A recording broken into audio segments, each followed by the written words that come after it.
I feel this is my lucky day, March 23rd. Oh, no, your lucky day is the 24th. What do you mean the 24th? It's 1:30 already. It's morning. Yes, and what a lovely morning.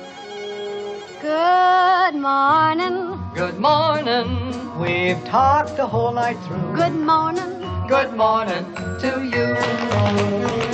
Good morning. Good morning. It's great to stay up late. Good morning. Good morning to you.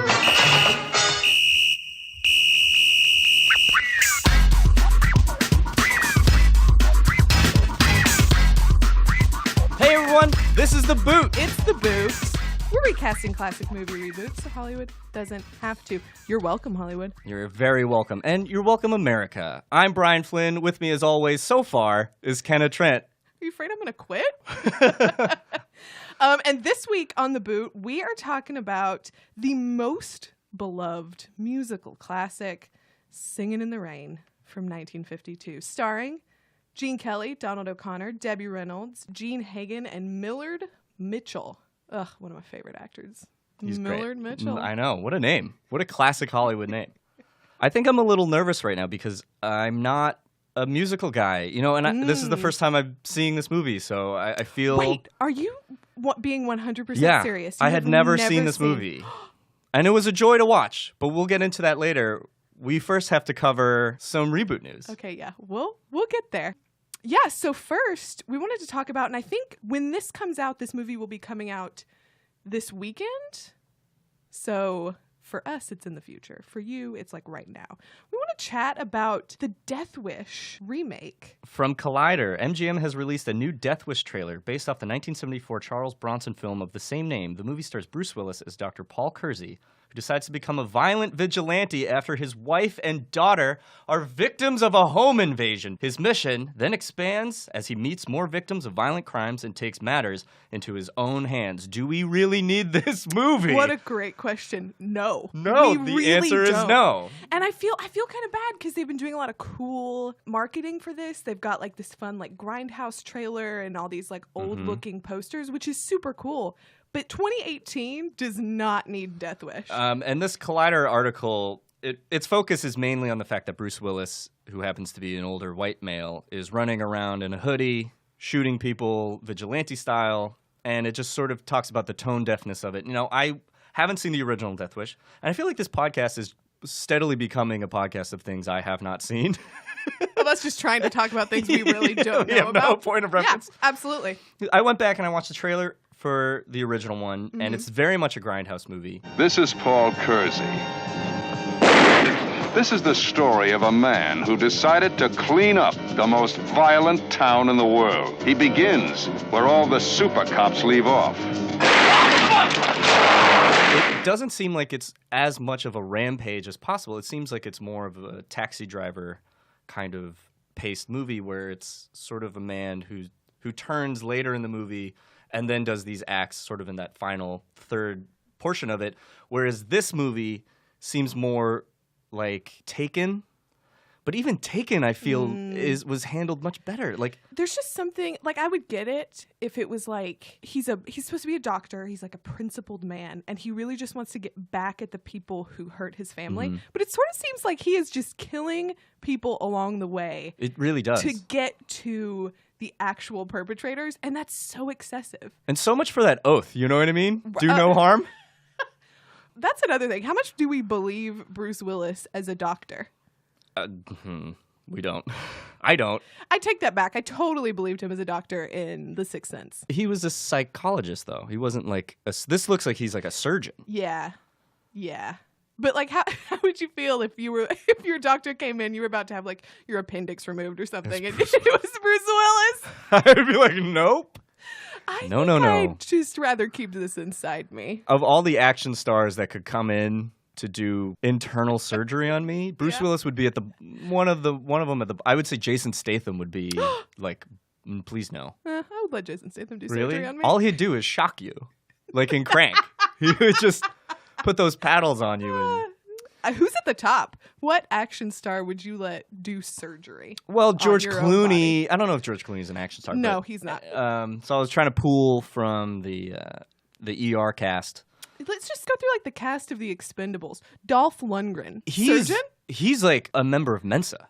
Are you serious? I believe he's like I'm gonna highly need- intelligent, so he would definitely be up there. I'm going to need to see this to believe it. So the second search in Google is Dolph Lundgren IQ. Everybody wants to know. Lundgren received a degree in chemical engineering from the Royal Institute of Technology in the early 80s. Huh. And a master's degree in chemical engineering from the University of Sydney in 1982. That's Yeah. wild. I would absolutely let him do Okay, it. Dolph. Look at you. You win. Look at you. Wait, whoa. Oh my gosh. Just your prejudice for old Dolph. Yeah, I just saw him as all muscle. Anything else on Death Wish? I just sort of feel like I think I mean- Liam Neeson has kind of drained me of any need to see someone going after revenge for the family. Although Yeah. after I watched these two trailers for Death Wish, the original and this remake, I brought up the trailer for The Equalizer. Have you seen that? The Equalizer, the original Equalizer, or the one that... So you got me there. No, the remake Okay, with Denzel okay. Washington. And I was trying to think of like why does Equalizer not sort of offend me, but this Death Wish remake does. And I think the difference might just be I don't know. I just think I'll say this about like revenge for injustices done to your family movies. Mm-hmm. Like there was that one that Jodie Foster did that has, I think, more of a significant social impact because it's a woman taking revenge. Yeah.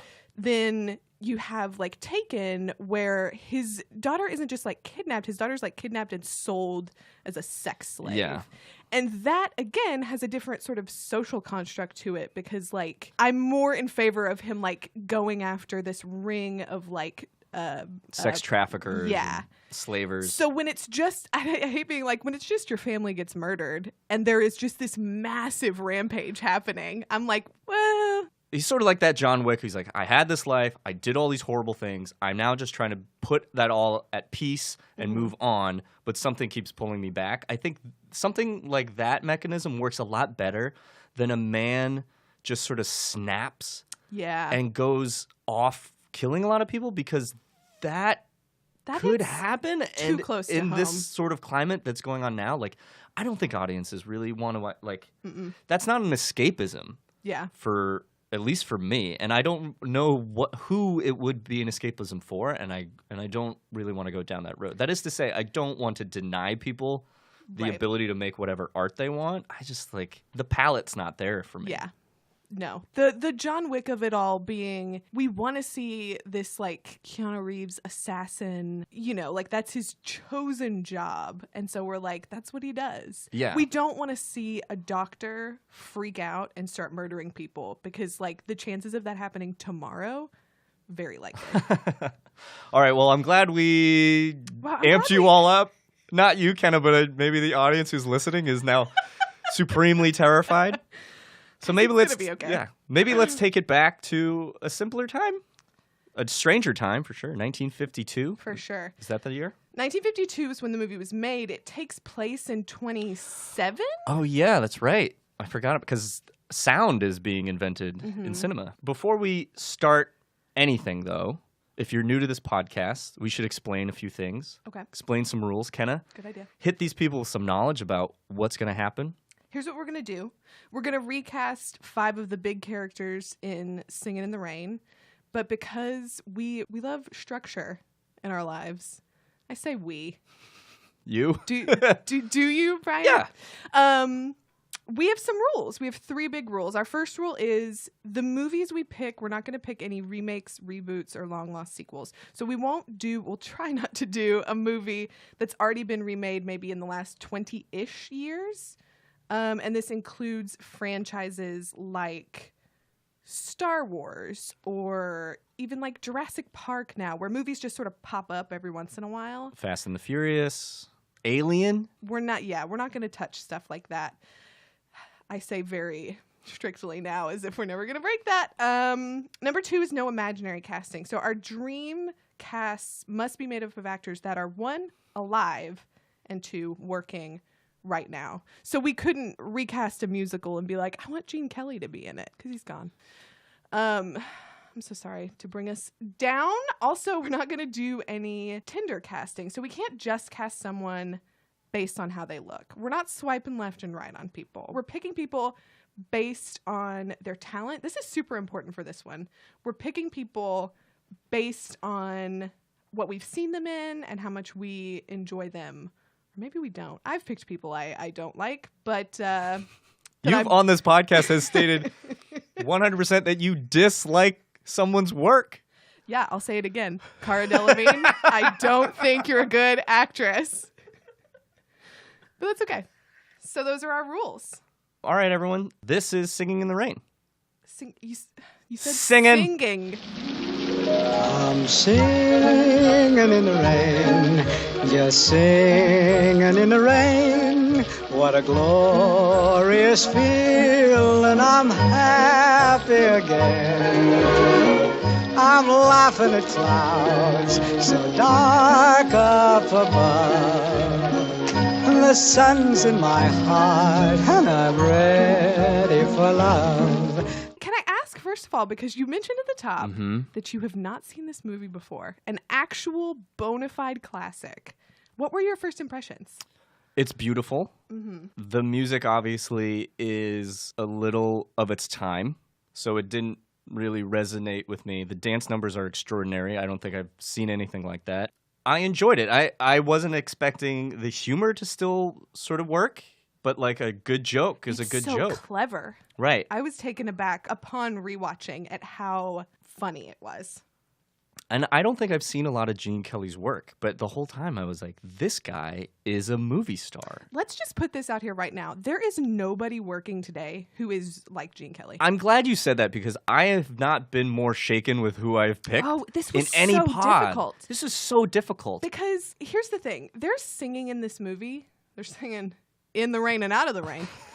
But more importantly, their dancing is so good. And there is just nobody that is working today that is a true triple threat. Right. The way he is. Right. And with his look and his ability, this one was very, very tough. Now, I have a question about the universe of Singin' in the Rain. So, in the movie Singin' in the Rain, they sing a song called Singin' in the Rain. Yes. Which then later is performed at the premiere of the Swashbuckle musical. And Lena Lamont requests a song called Singin' in the Rain. So, is Singin' in the Rain I have an actual answer to this question. song that I had just never heard before this movie that exists in real life? Or is it written You just got as... like conspiracy theory eyes when you switched.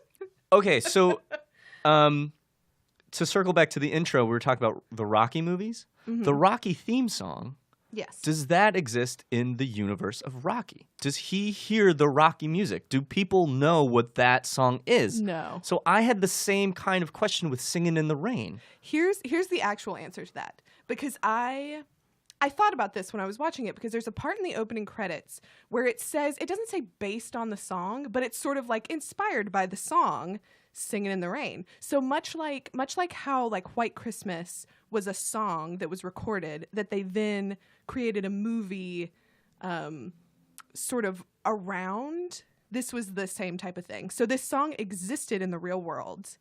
And they decided to make which is why there's so much music in this that doesn't make any kind of sense. Like even him singing in the Rain is just like it's an expression of joy. It's not like it's not story based. Okay. And it doesn't move anything along. So they just built a movie around the idea of Singin' in the Rain.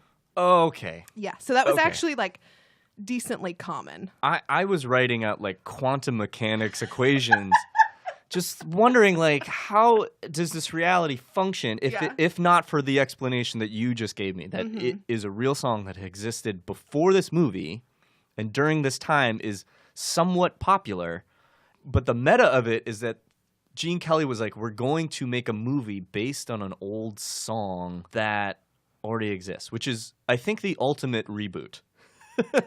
Making a movie out of a song. Making a movie out of a song that already exists, that has nothing to do with what the song is about, nothing to putting in the song in the movie, and then using that song again as if it were a different kind of song, I think it's is kind of like wild. how in Footloose, you hear the song Footloose in the opening credits when the feet are dancing. And then you hear them listening to the song Footloose when they go to the bar on the other side of the tracks. And then Footloose plays again. Like, it's one of those things where it's like, is this just like a theme of the movie? No, it exists in the world. But that's the thing about musicals. So a lot of times, like, the music that the character will be singing is a reflection of their inner state. So in the question of Footloose or Singin' in the Rain, if they don't mention the song specifically, does it exist in that reality? So in Singin' in the Rain, Lena Lamont says, "Singin' in the rain," and they're like, "Hit it, boys!" Oh my God! They do it. But in Footloose, no one, and like in Rocky, no one ever says, "Oh, this song, I know this song. It's that famous song." But they're like dancing to it. Someone made a playlist for prom featuring the song Footloose. I don't know if that's how it works in Rocky, where someone like specifically created the moment for the music. But if they don't specifically address it, you could just put in any other song with the same beat. Not if there's choreography. I mean, maybe I'm just trying to find conspiracy where there is none. I'm trying to find aliens where there are none. But it is weird considering that when we first hear the song, well, the second time we hear the song, because there's that like opening thing, the second time we hear the song, it is an expression of Don's, like he says goodbye to Kathy and he's just like feeling good. Good night, Kathy. See you tomorrow. Good night, darling. Take care of that throat. You're a big singing star now, remember? This California dew is just a little heavier than usual tonight. Really? From where I stand, the sun is shining all over the place. So it makes sense in that way, where you're like, it's just a rainy night, which they happen all the time in LA, rainy nights, and he goes splashing through the puddles. So it's kind of weird that when they bring it up again, it's like, oh, he didn't just like break into song about how like happy he is to be in love. He just thought, oh, this song that I know because I'm a performer. right.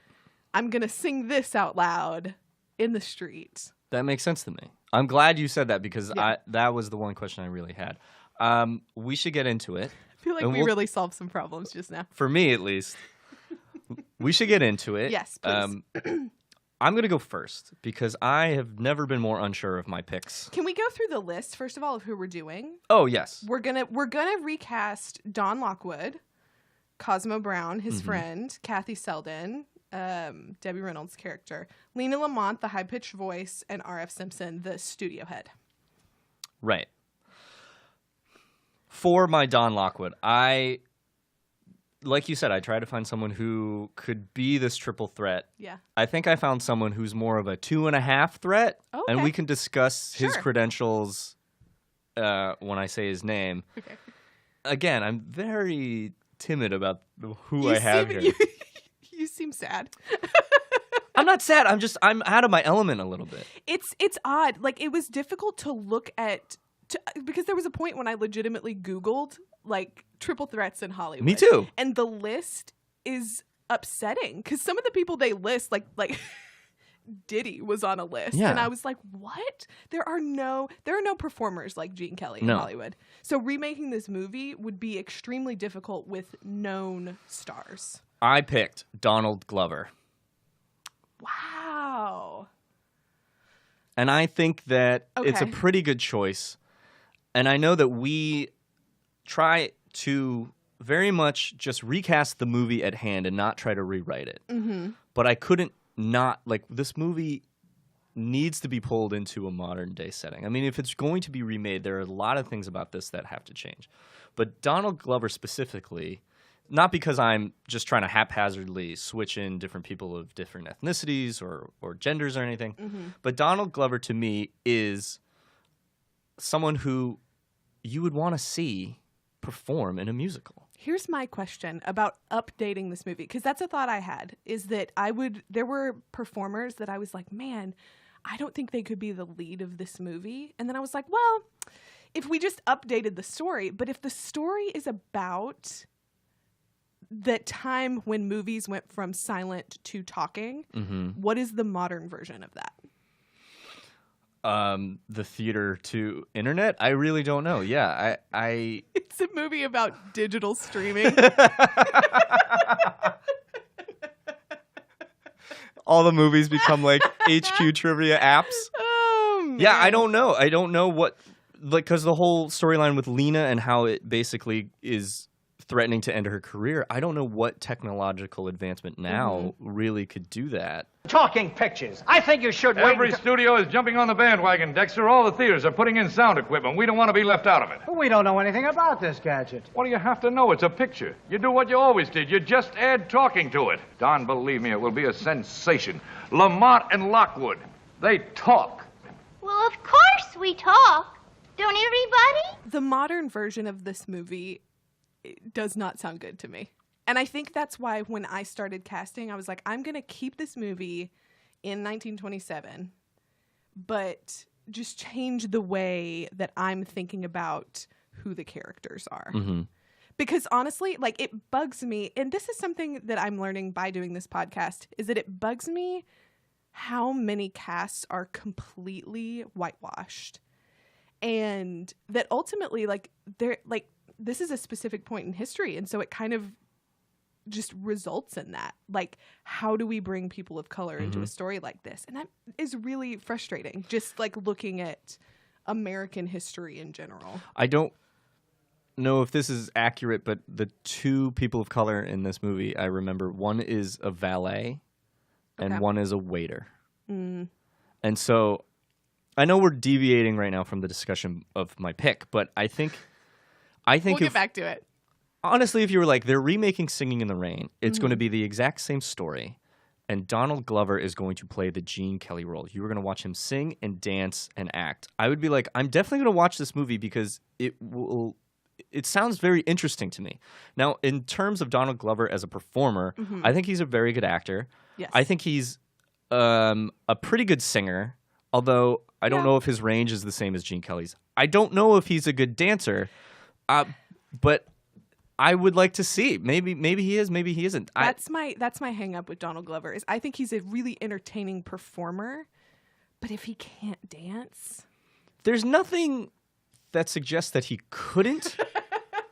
Although I was watching the music video or not a music video, but a live performance of Redbird, and he doesn't move from his mark. So I don't know if he can or can't. Again, but there's no evidence to suggest that he...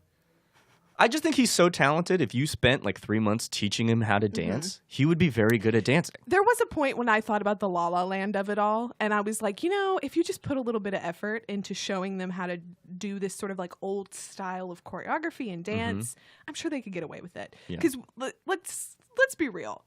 Ryan Gosling and Emma Stone weren't great dancers, but they made it work. Right. I mean, they weren't great singers either, but, again.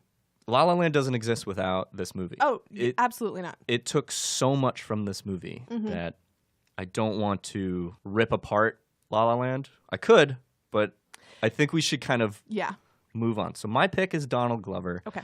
I'm cool with it, but I'd like to hear who you pick. I feel like I went a little obvious, but here's the thing. The very first note I wrote down when I was watching this movie was Gene Kelly.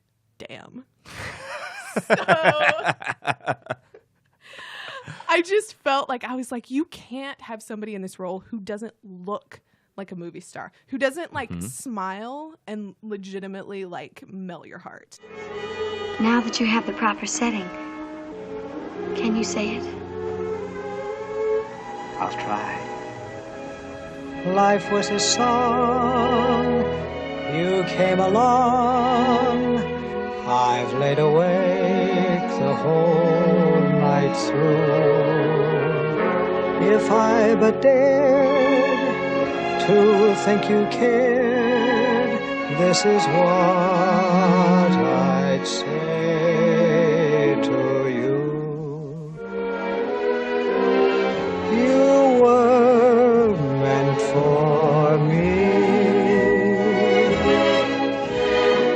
and I was meant for you.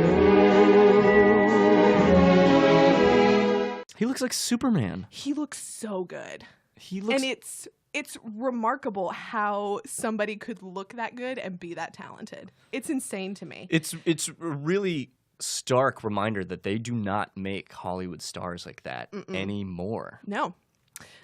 So I picked someone who I know can sing, who I know can dance, and who I know has a comedic flair that I think they could bring to this. So I picked Justin Timberlake. Yeah, I was thinking of him too. But you didn't pick him. I didn't pick him because of that last reason you said, is that he has a comedic flair to him, and he's been in many movies, but he's not. I'm waiting to hear He's this not argument. crested into that leading man. Yeah. Kind of guy. But you're right. Like, I definitely spent a lot of time staring at pictures of Justin Timberlake, just being like, am I okay with this person leading this movie? Maybe I have a generational bias on Justin Timberlake because he is my teen pop star who I kind of like. He's only a few years older than me, and I remember his NSYNC days. I remember his Justified days. How old do you think I am? I'm assuming you're 22 and I'm 51.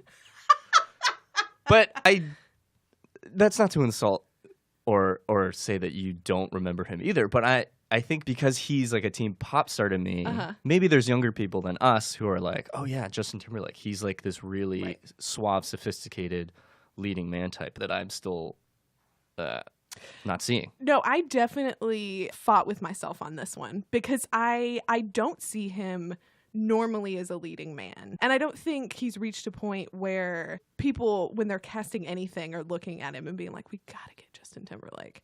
But should anybody ever decide to remake this movie, I think he would be someone that they would definitely go after because there is nobody, like we said, there's just nobody out there who has the whole package the way that Gene Kelly does. I think he comes really close. Like, no, I would enjoy watching him sing and dance and perform. So would I. I give your pick an A+. Oh my gosh, thank you so much. I give your pick like a B-.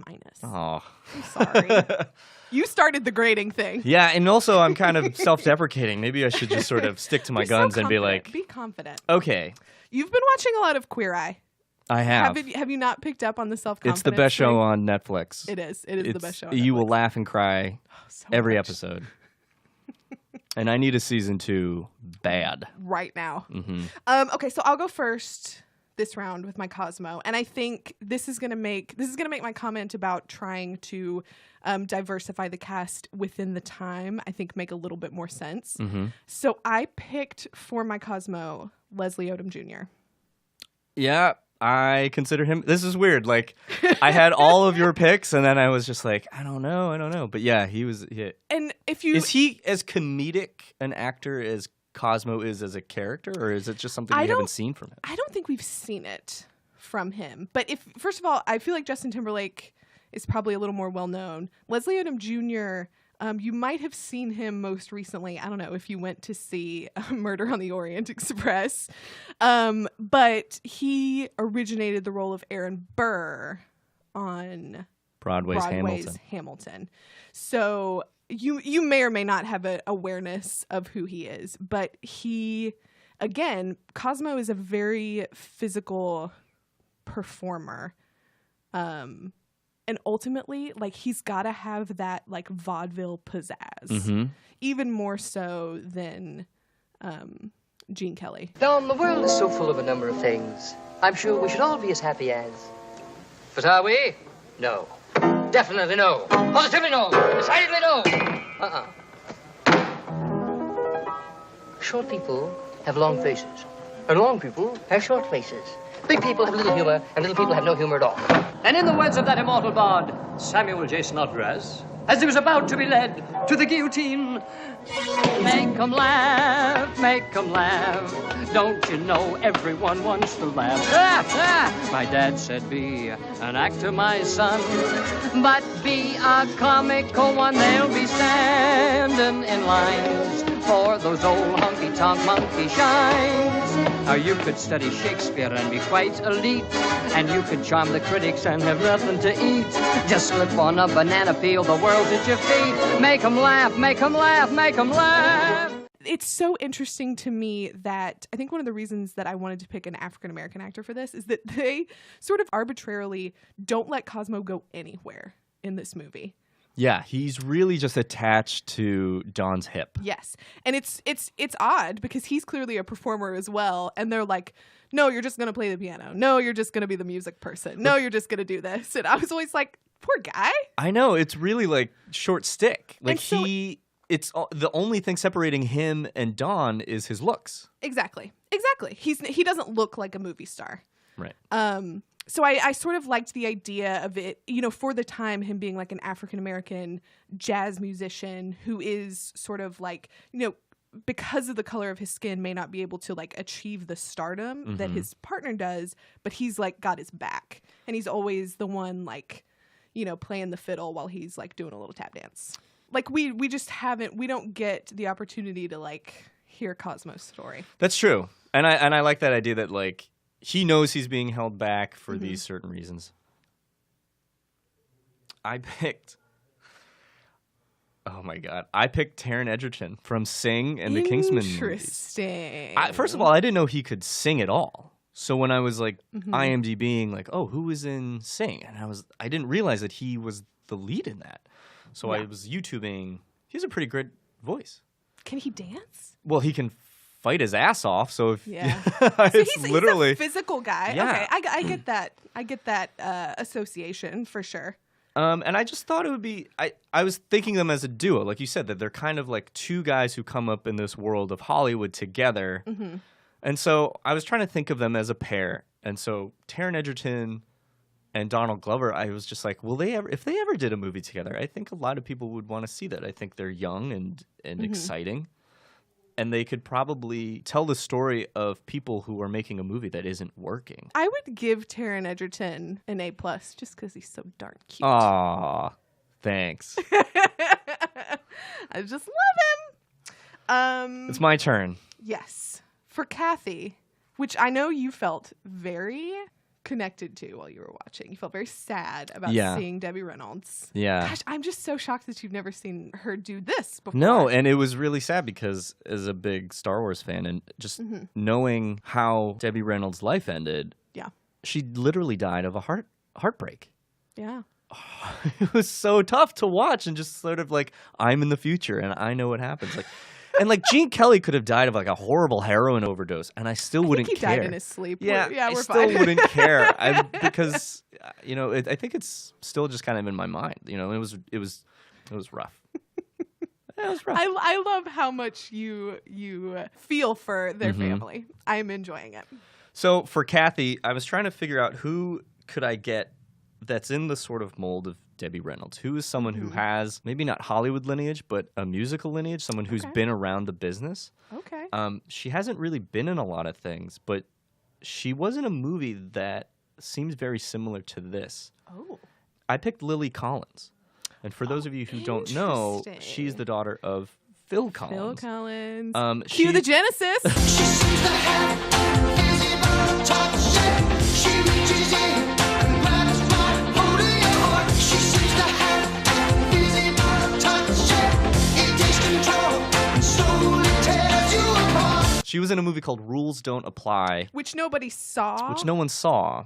But it was because I think there were some weird themes in it. I'm sure there were. But at least in the clips that I saw of her, she filled that kind of same. It's almost the same. Like she's living in Hollywood around that same time, and I just kind of thought, well, if in my version it's not going to be so classic 1929, I still think that she would fit flawlessly. Yeah, I really, really like Lily Collins as an actress. I can't say that I can vouch for her. I mean, she has got to have some sort of music. Well, she sings a song in this movie. In her veins. It's pretty good. Is it good? Yeah. Because there is something about Debbie Reynolds' voice that, again, it sort of comes off as this, like, how can someone be so, like, beautiful and talented? Like, you hear, especially when she's doubling for Lena's voice. Which was that actress's actual voice. Did you know that? Wait, what? Yeah, there's some trivia where, like, when Kathy is dubbing Lena's monologue, that's actually Jean Hagen's voice because she actually has a beautiful, rich voice. All set in there? Right. Nothing can keep us apart. Our love will last till the stars turn cold. All right, Kathy, go ahead. Nothing can keep us apart. Our love will last till the stars turn cold. And that's why it matches so well. She's the best actress in this movie. For real. And there was also something when Debbie Reynolds sings a song, like there is a lot of dubbing of other actresses in the storyline, but also behind the scenes, people are dubbing people that didn't have to be dubbed. It's kind of meta. Yeah. It's kind of meta for how sound and picture kind of aren't really the truth in Hollywood. And that was something that I had never known because I've never seen this movie, but I thought that was really interesting. I've never known that before. But and we'll talk about this when we get to Lena, but trying to, like how they say that it takes a really good singer to sing poorly. Like you hire a professional to do a really bad job when, you're making a movie and you want somebody to sing really terribly. So that's really fascinating that she's actually got this like golden voice. Yeah. No, I like that choice a lot just because I think she does have she just has a youthful exuberance that you need. I could see her, which this whole scene is kind of a problem, but I could see her like driving her car and Gene Kelly sort of like pops in and she's like, help! Yeah.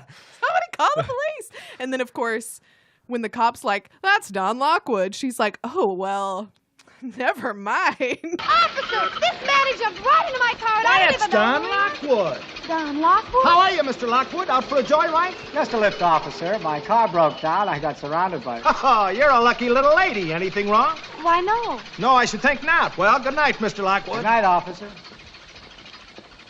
Well, thanks for saving my life. It's a little bit rapey. My choice for Kathy is... I leaned really heavily into performance quality. So I picked someone who is first and foremost a dancer. I think sort of second, a singer.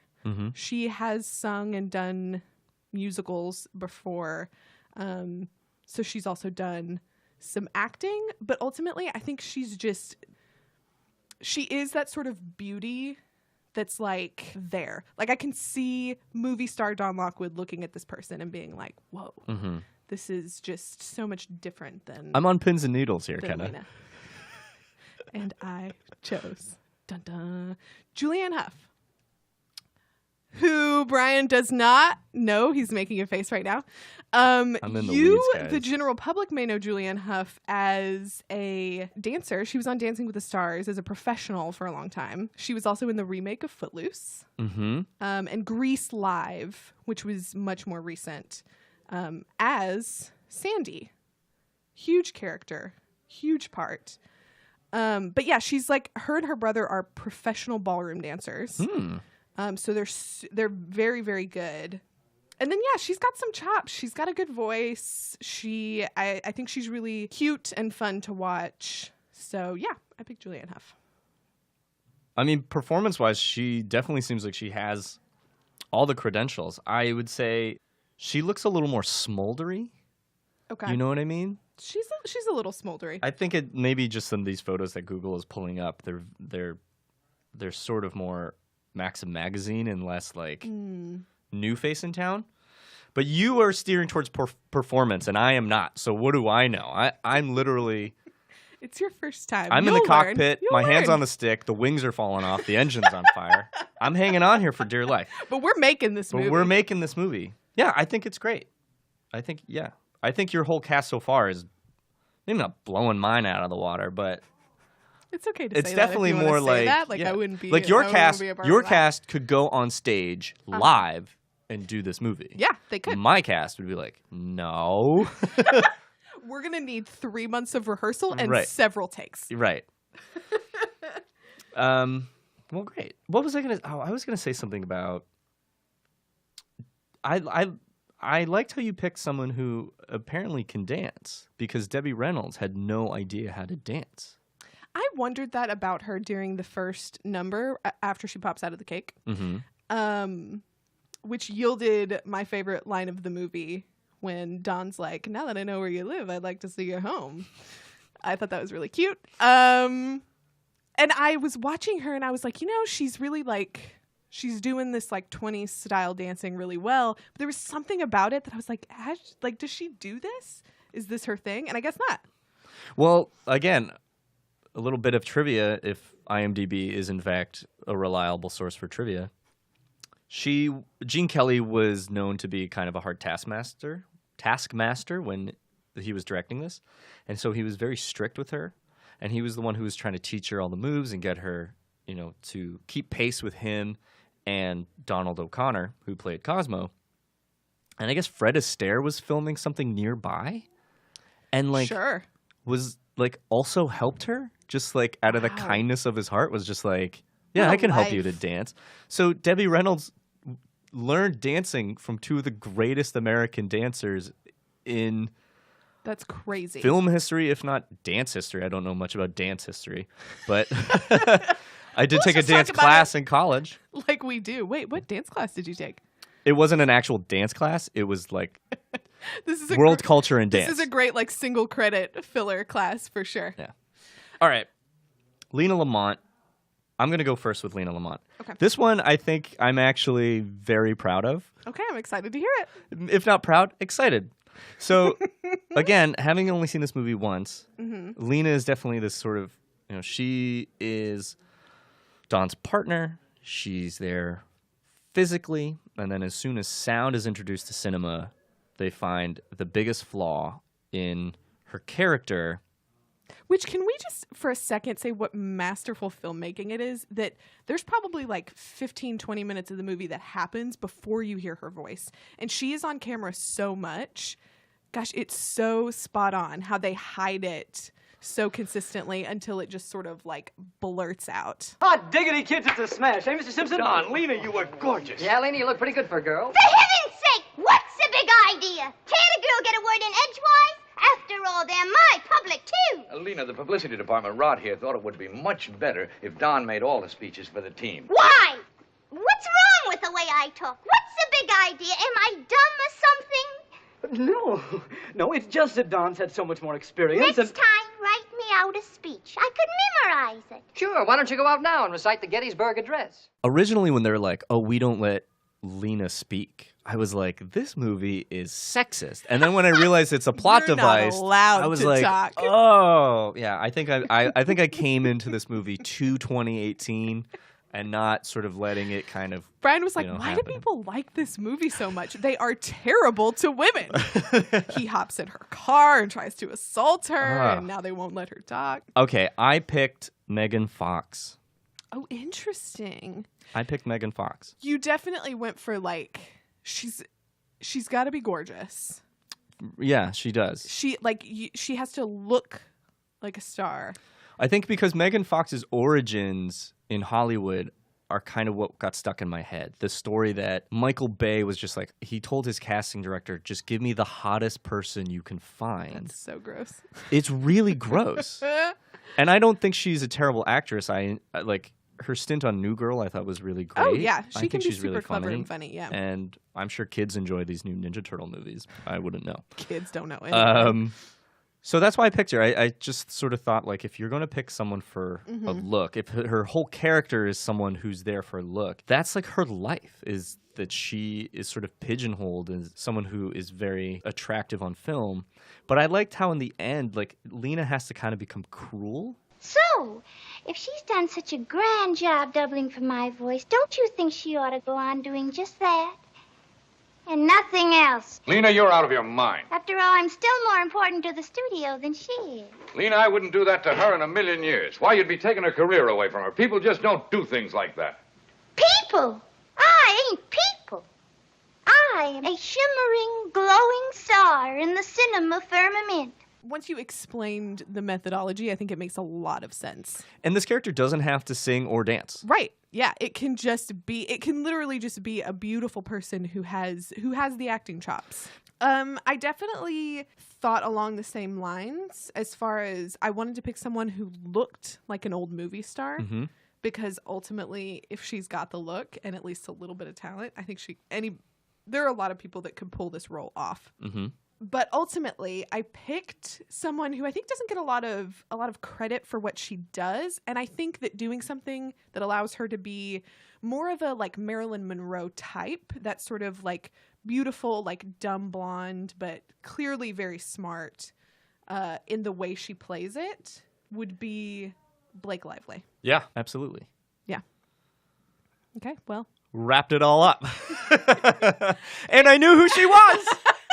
We didn't have to explain it. I knew who she was. Do people know who she is? If you don't know who Blake Lively is married to Ryan Reynolds. Well, that's not her first credit. She first appeared in the CW's Gossip Girl as not the titular character, but the main character. Yeah. She has then been in such movies as Sisterhood of the Traveling Pants. Both Sisterhood of the Traveling Sisterhood Pants. of the Traveling Pants too. She's done a lot of like half successful ventures. She was, when they tried to do the Green Lantern, she was his love interest. She was in The Town. The Town. Oh, she's good in The Town. Yeah. Age of Adeline, The Shallows, Green Lantern, Gossip Girl, The Town. I think that honestly, purely based on her social media, she seems like a really funny, open person. Like, I think she would be game for anything. Yeah. And so the idea of putting her in something that allows her to be funny in a serious way, Yeah. I think would be a lot of fun. Absolutely. I want to see her succeed. I'm trying to picture all your cast together, and I think it's a lot of blonde people. Well, I don't know. I got a lot of brunettes. What are we going to do? I have no rebuttal. Okay, let's round it out with the studio head of this whole venture, Mr. R.F. Simpson. He is sort of a character who just kind of comes in to either praise or demolish the work that's happening. Yeah, there's that really like fun bit towards the end where Lena's singing and they've got this whole scheme to expose her and to let her expose herself. Yeah. And he sort of starts singing along. Yeah. And it's really lovely and beautiful. The thing that surprised me most about his sort of story arc is when Lena blackmails him. Mm-hmm. I actually thought while I was watching this that I was like, oh, there's no way the studio would ever let Kathy have a career because so much money is riding on Lena. Right. That why don't they just keep this ruse up? And so when it comes to the point where Lena goes to RF and is like, you can't do this to me. I'm your moneymaker. Whatever it is. And he genuinely is like, how could you be so cruel? Like, you're a monster. I was taken aback. I was like, wow, this is weird just seeing someone do the right thing. Because once he like hears and sees Kathy, he's like, yeah, let's like put this girl in front of a camera. Let's make her a star. Yeah. Wait a minute, Miss Selden. What's this all about, RF? Well, we were going to use Miss Selden in Zelda's picture, but if it would make you and Lena unhappy... Unhappy? I think it's wonderful. Sure, he's been looking for her for weeks. Yeah. Are you speaking for Lena also? Now, look, RF, the owner of the Coconut Grove may do what Lena tells him to, but you're the head of this studio. Yes, I'm the head of this studio. She's hired. But don't let Lena know she's on the lot. That's settled. Take care of that, Phillips. But it's true that like at that time, things were not project or story driven. Everything was star driven. Like it didn't matter what the project was. You just threw your best people sort of at everything in a specific order because you made tons of movies and people only wanted to see their favorite people in them. So it doesn't make a lot of sense why he wants Kathy to be the next big thing when Don and Lena have made so much money for him. Right. But good on him. Good on him. I'm trying to think of like the Hollywood couple now that you would be like, if you found out someone's voice wasn't theirs, that you would just be, you'd freak out. I think if I found out that like Brad Pitt didn't sound the way he does, and I'm not a Brad Pitt fan at all, but I mean, I'll put that out there. I don't like Brad Pitt, but I think I would be like, wow, we really got duped. I think like if I found out Cate Blanchett's voice was some other woman, I would be like, all her delivery is so. Why isn't this If woman? like Tilda Swinton was like, and the night did this. She was just like, oh my god, I Tilda Swinton. Okay, so I'll go first. I picked someone that I just considered to be sort of an old song and dance man because that just seemed right. Also, everything about this guy just seemed right. I picked Richard Gere. Oh, yeah. That's kind of close to who I picked, but I like that pick a lot. What happened to Richard Gere? I definitely had to go to his IMDb to be like, is he still working? One, and if not, is he like, did he die and I just missed it? This should be a new segment on a show. Like, what happened to this guy? Like Richard Gere He's been doing movies, just like nothing big. Oh. He's just acting sort of small. Yeah, I love the pick. And for all the reasons that you just said, like he's recognizable. You know that he can kind of get in on the fun. So in that vein, I picked Jeff Daniels. Yeah, definitely. You know, I think he could play that very serious part, but then like when he trudges through the soundstage and rips the sound cord out, you know, he could do a little more of like dangerous. The Dumb. Yeah, Like, he could pull a lot of like maybe from like his Dumb and Dumber days, like something where maybe he could play it a little more inept, but he doesn't have to. He's got a lot of range. Why not? Why not put him in a musical comedy? Right. Well, I survived. I made it. You through did it. Singin' in the Rain. Is there anything else about this movie that we haven't really discussed that we promised to discuss? I don't think there's anything we promised to discuss. I'll mention that the very first talking picture we see in the movie features a man who is standing very close to the camera, and he scares me. Isn't it the jazz singer? That's what they're watching, right? No, they watch the one that's like, the guy's like, this is a talking picture. Right. And his teeth are like... They mentioned the jazz singer. Yes. Right. By name it's only. So popular. I want to end on this. I want to end Singing in the Rain on this. That last dance sequence is by far one of the greatest things I have seen on film. And it is remarkable. The whole part, again, I'm not disparaging La La Land, but I'll mention there is I think a part where people sort of felt like in La La Land where they got disconnected that becomes this sort of surreal dance sequence. And for me, I think that was one of my favorite parts of the movie because I was like, this reminds me of Gotta Dance from Singin' in the Rain. Right. And this whole thing, it's not just like genius in the sense that all the performers at this time were on their game. It's also just like when you hear Cosmo come up with this idea for what they're going to do with the dancing cavalier, you're like, that's really good. Like just taking it to that sort of odd, surreal place. To be honest about this movie, initially I thought it was going to be kind of cheeky, kind of, I don't know, corny. Mm-hmm. I never expected it to get this meta, and I think that's why I really enjoyed it. There's a reason, like I have found lately, especially rewatching movies that other people consider classics that I've never seen before, that I think there's this sort of like arbitrary thing we attribute to old movies that we're like, it's a classic. But there are actual legitimate reasons that this movie has like withstood the test of time. Right. It's so good. It's and really good. There are a lot of movies that we call classics that I feel like do not fit that bill, unfortunately. But speaking of classics, it's time for our favorite segment, and we'll get out of here because this one's running a little long. Where does Barry Pepper go?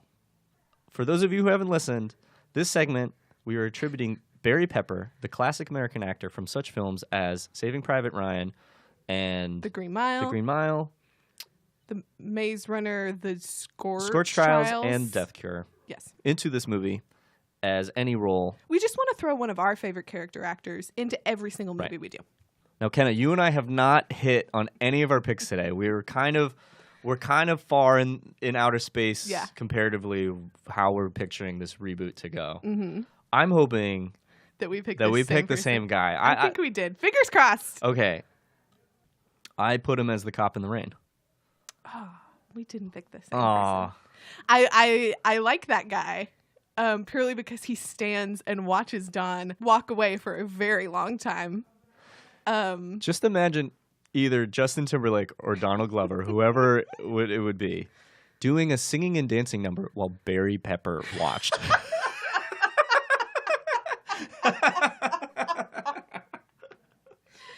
Oh my gosh, there's like a weird category somewhere in the internet that is that exact same thing. No, yeah, I like that a lot. Because if I was watching this movie and I was like, oh, there's the cop, and then they sort of zoom in on his face and you're like, is that Barry Pepper? That's the exact reaction that you want to have when you see him. I picked someone a little more high profile. I picked the director. Oh, that's really good. Yeah. Because that performance is flawless. Yeah. I wish I had the actor's name up. He was very good. He was really, really good. Super, super high strung. Yeah. Can we end this episode? Can you just say in your best Lena Lamont impression, and I can't stand him. And I can't stand him. How was that? That was really good. All Thanks right, for great. that. I feel like I'm just here to bring joy to Kenna, and that's all. All right. Thank you so much for joining us on this installment of The Boot. It's been wonderful. Please hit that subscribe button. Please hit that rating, that 5-star rating. If you like this podcast, please tell your friends about it, and please tell them to do the same. Subscribe and rate. Yeah, don't feel bad about like ripping somebody's phone out of their hand to tap that 5-star button. We've done it. I do it every day. Yeah, you can find us on Apple Podcasts, on Stitcher, and really wherever you get your podcasts. Just look us up. What about social media?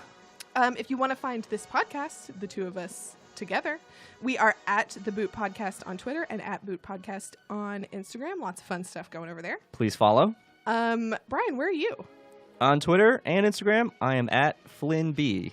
I like that we have the same tags for everything. I feel like we were made for this. I am on both as well, at Kenna Trent, all one word. Great.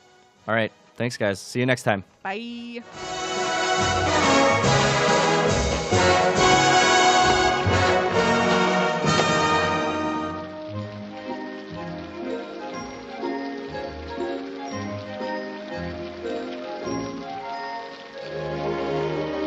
Dancing and singing in the rain.